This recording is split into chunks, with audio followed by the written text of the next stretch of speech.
Hello everyone, welcome to our YouTube channel. And today I'll be talking about the top 5 things you need to know before you invest in ELSS funds. So, as you would know, ELSS mutual funds are short form for equity linked savings scheme mutual funds, and these are the only categories in mutual funds which are eligible for tax deduction under Section 80C. Now, ELSS are diversified equity mutual funds that invest in a major that invest your money in equity and equity related securities.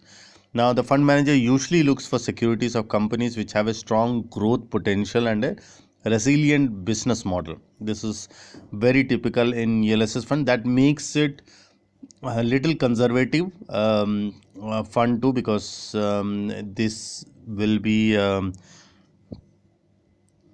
also be locked, which I'll be talking about in the next few points. So these are the top 5 things which you need to keep in mind as an investor. Now, the first point would be good way to get exposure to equity market. So if you are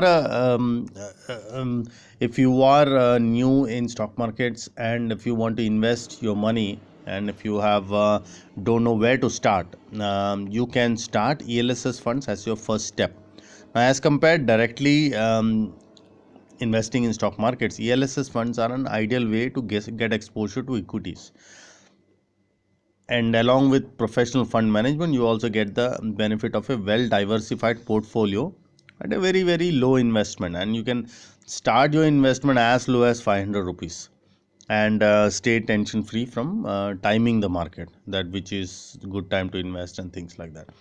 Now, one thing you need to be aware is that ELSS comes with a lock-in period of 3 years. So in case if you have a huge lump sum amount, or and you don't need for at least 3 years, then these are a great way to enjoy potential of equity stocks. Now, as I told you, the second point is actually about talking about lock-in period of investment. So among all other tax saving products which are offered under ATC, like PPF and National Savings Certificate, and there are others too. This ELSS have the lowest lock-in period of 3 years. These 3 years actually means that you cannot redeem your investment or switch to another investment before completion of 3 years. Now, so that actually will mean that you are not looking at ELSS fund as a short-term investment. So 3 years is and even when the lock-in period says 3 years, it doesn't mean that you should be taking out in 3 years.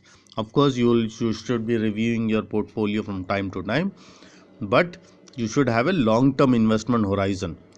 Personally, I feel that ELSS funds are a great way to invest for your retirement corpus.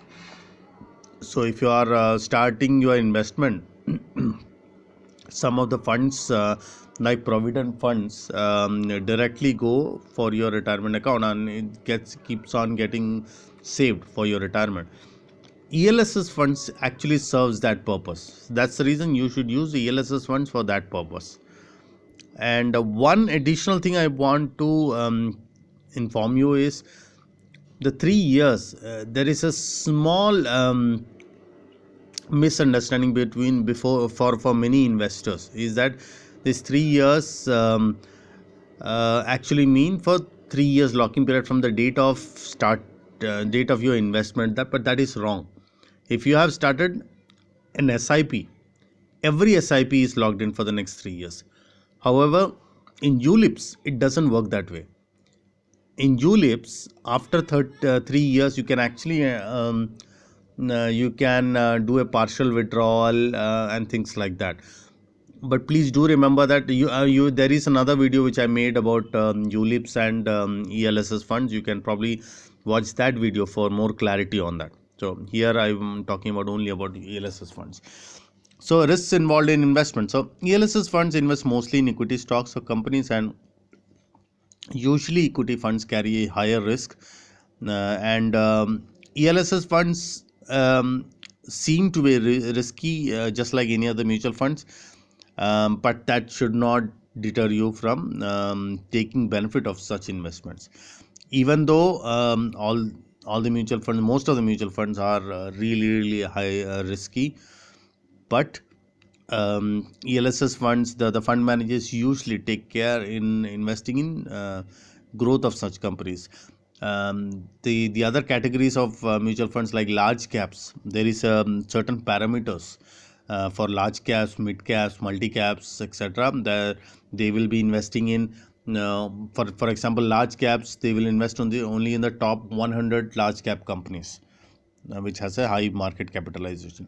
So, in ELSS funds, there is no there is no rule as such as of now, but it is actually designed to so the fund manager usually invests in high growth companies, and would be a little more conservative investor, conservative fund manager, I'm sorry, yeah. But as I told you, it still comes with a risky, but you can still take benefit of the ATC returns, ATC tax savings schemes, and I think that takes an edge over other investments. Maximum tax exemption limit. Now, section 80C is an extensive section which includes numerous investments. So the maximum tax exemption limit available for the section 80C is 1.5 lakhs as of now in July 2018. It can change in future, but at this point of time, this is the limit. So if ELSS funds generally should be utilized only for that purpose.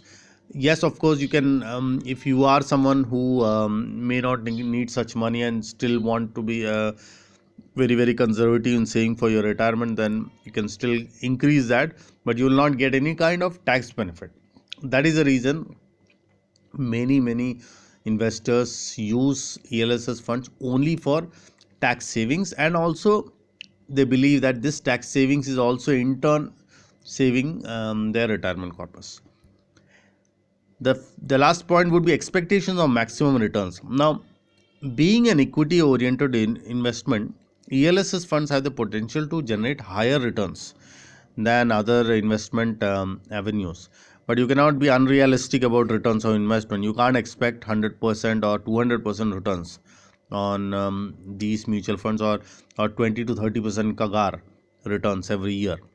So that's a really unrealistic investment, and the fund performance may vary across different time horizons. And if you are invested for a longer period of time, for example, 5 years, 10 years, and 20 years, you can hope for a very good returns. So the in short, the best way to approach ELSS fund is to make a detailed plan at the start of the financial year, and do not postpone your tax saving investments late in the year. As I told you, a goal oriented and a planned approach will help you to select the right ELSS funds that suits your requirements.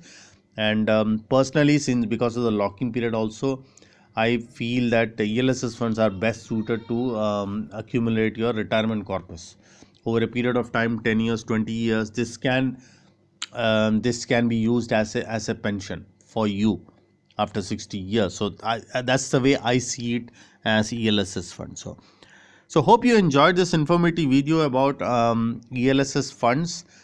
And if you have any questions or clarifications, feel free to write to me, and I'll be happy to clarify your doubts, questions, and kindly give me more suggestions and feedback on my videos as to what kind of videos you would like in future, so that I can make those kind of videos and make it more simplified for you. Thank you, and I will see you again on my next video.